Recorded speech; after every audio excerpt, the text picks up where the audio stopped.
Hey friends, so this video is going to be a bit of a project management-ish, um, structuring thoughts and ideas, creative work kind of thing.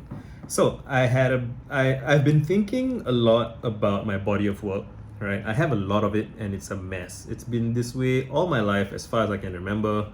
I have a blog, I have a Twitter with tons of tweets. I even this YouTube channel has already has like dozens and dozens, hundreds, over 100, almost 200 videos, maybe 150. Lots of videos, lots of blog posts, lots of tweets, lots of notes, lots of everything everywhere, right? And I've said somewhere that there are entire books worth of information that if it was packaged properly and edited well, those are big ifs. If those things were done, I could sell them and make enough money to probably pay off my house, or just live more comfortably than I currently do, and invest resources in things that I like, hire people, commission artists. That's what I want to do. But and just move faster, feel better. It's like I live in a junkyard of ideas, and I would like it if the junkyard was less junky. I mean, I understand that part of why my way of being works is that the way I operate almost necessitates a junky existence, but surely it doesn't have to be that junky, right? And so I'm still working through with it. And a friend of mine, Matt, he interviewed me over Zoom a couple of times for like an hour and a half each. So it's about 3 hours of audio. I think there's video as well, but he probably intended to make audio products. What he intended to do, he interviewed like dozens of people, so he had, or like several people, so he has like dozens of hours of audio and video probably. Point is, a lot of content, right? Hours and hours and hours of content. And he was planning on editing it into some kind of, well put together product. But he doesn't have the time or headspace or energy to do that. And so he's like, what do I do? And it's one of those things where it's always easier to see how other people can solve their problems than to see your own problems, because you are in the middle of it, right? So it's like watching a sports team play from the stands versus watch it playing in the field where things are going on and you can't see what's happening. And yeah, so I told him, you should probably upload about an hour of footage at a time, an hour of content at a time, and invite people to comment on it and to give feedback, and then use that to kind of process your thoughts, process your, like, you don't have to do it all at once. You don't have to do like this grand project that you kind of lock yourself up in a studio or in a garage or whatever and just tinker on it for years and not know what's going on. That might be the case for some kinds of projects, like, I don't know, maybe architecture, or there are some things that when you build you can't really iterate, like you have to build the whole thing. Although even then I suspect that there are probably things that iterate that I'm not aware of. Is there something in my eye? No, it's the light. And so I told him he should publish an hour at a time every day and make progress on that. And that kind of clicked something for me, because that's really, in giving him advice, I'm really giving myself advice. I'm really talking about my problems. And my problem is I have all these big grand books that I want to write, or big grand, I have like this ambitious project for my blog posts, and I would like my blog to be like this beautiful garden of explorables, and there's all these cool paths that you can take, and every post is great and so on. But that, assembling that is very difficult. I'm working on a book right now, and writing a book is much, much, much harder than writing tweets, right? I can write, and I'm not just talking about volume. I could write a book's worth of tweets very easily. I can tweet 100 tweets a day, 200 tweets a day if I push myself, maybe more. And I can do that every day, get a large volume of text out, done. But the thing about a book is that you are assuming that the reader is going to be paying attention consistently, and so you have to craft the experience of the book, right, page by page. The book has to be internally consistent, right? It has to be self-referential.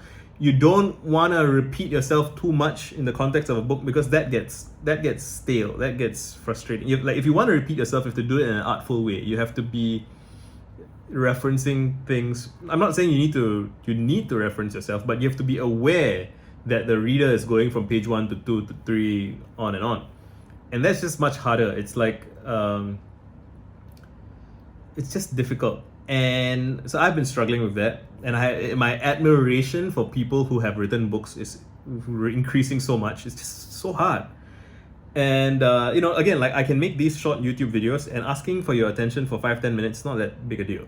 But like making a movie or making a video essay, like let's say what ContraPoints does, that would be so much harder, because you have to plan, and you have to structure, and you have to figure out how the later things are gonna relate back to the earlier things. Like, it's very, very challenging. You have to keep all of it in your head at once, or if you're putting it out on paper, you should probably put it out on paper so that you can look at it outside your head. But even then, you have to manage all of the things that are on paper. It's hard. It's really hard. They don't really teach you this in school. Not quite. You just do your homework, and then there's a test at the end. But building stuff, you can't teach building stuff in class. Like, you have to build to learn, right? And anyway, I wanted to make this video to just capture my own feelings about having a publishing cadence.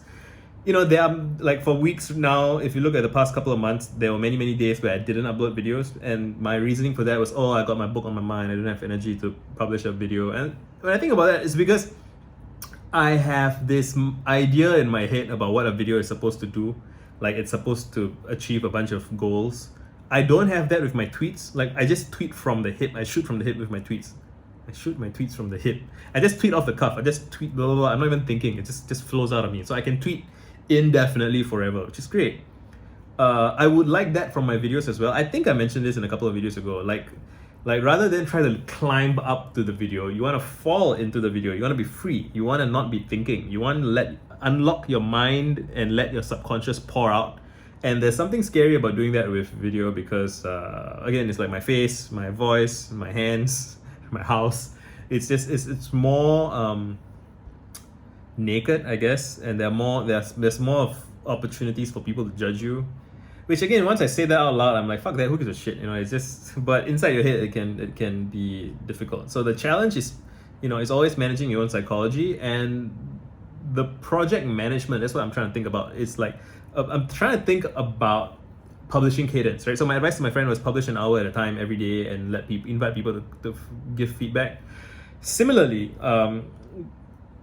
with all my book projects and whatnot, and even my concept of a blog post has become something, I don't know, overwrought maybe.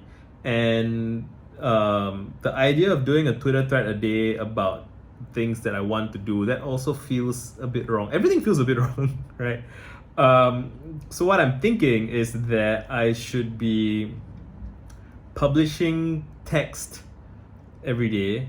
I did a thing a few days ago where I screenshotted like a couple of paragraphs worth of text and tweeted it, and people responded well to that text from my book. And I think I should do more of that. I think I should be uploading a video every day. So there's a reminder to myself to do that. I guess the interesting question is, why do I need to repeat this particular reminder when I was doing it pretty well for a while, right? I was making YouTube videos every day. And maybe at some level the reward didn't feel dramatic enough to be worthwhile, right? Like I pick up a couple of subscribers, I get a few comments, which is great. I love all of your comments, and like I really mean that. It's not, some people say it and you don't, it doesn't seem legitimate. Like, it's just sort of, thanks for like, comment, subscribe. But like, I'm trying to really dig into that. It's like people asking, how's your day? I'm like, no, really, how's things? What are you concerned about? What are you stressed about? Like you try to get past the superficial layer and dig deeper. And again, you don't want to force people to do these things, but again, it's my channel, so I get to, you came here, right? I'm not barging into your house and demanding things of you, and you don't have to do anything I say, right? But I guess I would like more feedback. I would like to publish more regularly, publish smaller things more regularly, so at a higher cadence, so that I just develop a better feel for what I'm working on. Because working in isolation really, it screws with my head somewhat, and I think I should just make my peace with that. I think some part of me had this romanticized idea of like, Machiavelli and Montaigne and all these people, they went off into the woods, so they went into their cabin and they just worked in isolation. But usually these people do this later in their lives. I think they do it like having had years of experience, and I don't have that experience yet, I think, or enough of it. or maybe I'm just different. I don't know. So, but I think it would be wise for me to be publishing a YouTube video every day, and I'm already tweeting every day. I should be publishing like micro blog posts every day, right? Like just giving people opportunity to give me feedback if they want. Like I've already built this audience, which is like such a great asset, and I don't use it as well as I could. And I know some people will be watching this and they're like, oh, I don't have an audience. Like what the fuck do I do? And well, you start with what you have, right? Like you talk to the people in your life, you DM your friends, you just try to do what you can with what you have. And like it always starts with taking inventory, taking stock of what you have. And I don't think I do that enough. I don't think I appreciate what I have enough, and so I should do more of that. I don't know if that was helpful, but again, I want to upload a video every day. So let me know what you think. Let me know what your experience has been, what your creative process is like. I genuinely want to hear it. Done.